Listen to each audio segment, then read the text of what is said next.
What are those basics that you can share with the public to educate with the public about managing diabetes? First, get education. Learn all you can about diabetes. Read up the disease. Connect to healthcare. Beware of your family history of diabetes. So that's the first thing. I haven't read, haven't understood the thing. Then you have to start looking at your lifestyle. Are you a smoker? Are you obese? Is your weight too much? Are you drinking alcohol in excess? You have to actually, engage in cessation of smoking, weight reduction, and cutting down on your alcohol consumption. Now, it is also very paramount that you pay special attention to where your eye, because like I said, diabetes is one of the leading causes of blindness to what you call diabetic retinopathy. You pay attention to your eye, you pay attention to your teeth, because any tiny infection in a diabetic patient gets exaggerated, it gets accentuated. So a simple boil that will not be a big deal for me in my legs that I can just neglect, a diabetic patient cannot neglect it. And then take note of the subtle signs of diabetes.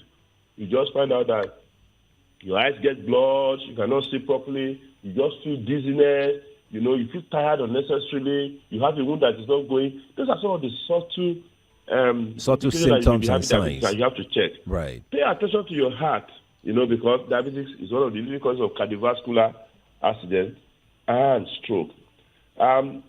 Pay attention to your kidney, drink a lot of water, and pay attention to your feet. Take care of your feet. Don't say because the feet is hard and, take care of it. It's important. Now, part of the lifestyle modification in terms of management is diet. You have to eat fiber-rich diet, whole nuts, fruits, vegetables. You drink a lot of water.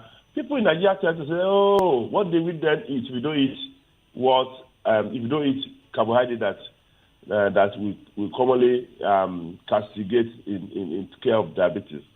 Nigeria has a lot of food, and for some of us that will be wondering, what can I eat? I will start mentioning. You see how common the other food you can eat without having to consume heavy carbohydrate. Alright, plantain is there. You can make it into either eat it straight or eat it with your vegetables. There's corn, there's guinea, there's wheat, guinea corn, there's wheat. You prepare a lot of okra, ogbono, edikai corn. You take a foriro, bitter leaf.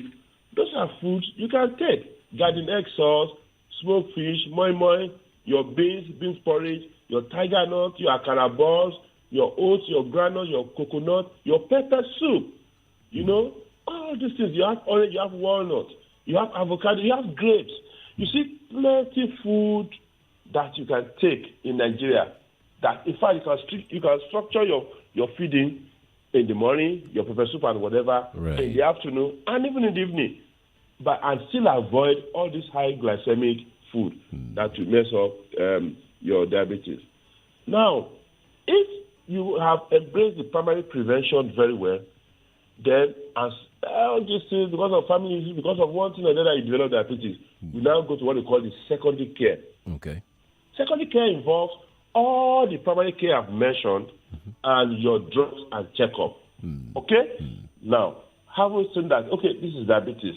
Your goal is to ensure that your fasting blood sugar does not get beyond 120 or 110 maximum. That's your goal. You have to put your eyes on that.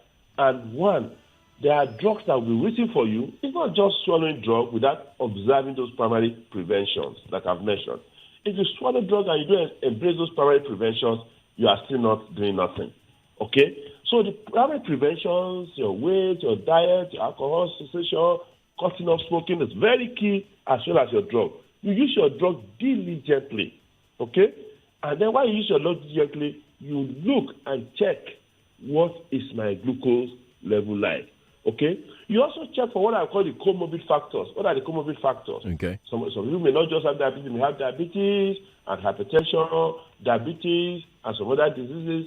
You have to also measure those things and figure out, how do I combine my lifestyle to live?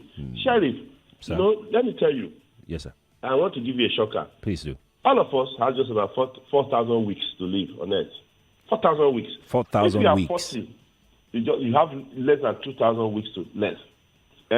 Wow. If you are in 50s, you have just a bit above 1,000 weeks. If you are close to 60, you have about 700 weeks left to live on Earth. And if you consider this, that means that you have to live a purposeful life. Stay healthy, do what you can do before you get out of this earth. Right. Well, and then you shouldn't allow diabetes to be the one that will take you out.